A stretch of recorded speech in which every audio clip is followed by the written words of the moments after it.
অবশেষে আমরা খাবারটি খেয়ে নিলাম। যদিও অনেক ইয়ামি খাবার ছিল, চাইলে আপনারা টেস্ট করতে পারেন। আসলে ফার্স্ট হচ্ছে পরিবেশ, এরপরে হচ্ছে গুড ওয়েদার, সব কিছু মিলে একটা সুন্দর পরিবেশ ছিল। এরপরে আমরা দই খেলাম, এরপরে আমরা রওনা হলাম ব্যাক করার উদ্দেশ্যে। তো পুরো জার্নিটা আমাদের কাছে খুবই ভালো ছিল, অত্যন্ত ভালো ছিল, আমাদের খুবই ভালো লেগেছে। আপনারা চাইলে যে কেউ এখানে আসতে পারেন, ভিজিট করতে পারেন, আশা করি আপনাদেরও খুবই ভালো লাগবে। এরপরে আমরা ঘোরার উদ্দেশ্যে বের হই, আরও কিছু জায়গা আমরা পরিদর্শন করলাম।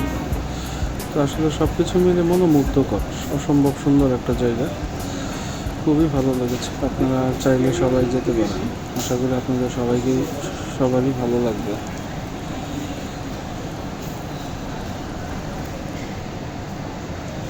ধন্যবাদ সবাইকে।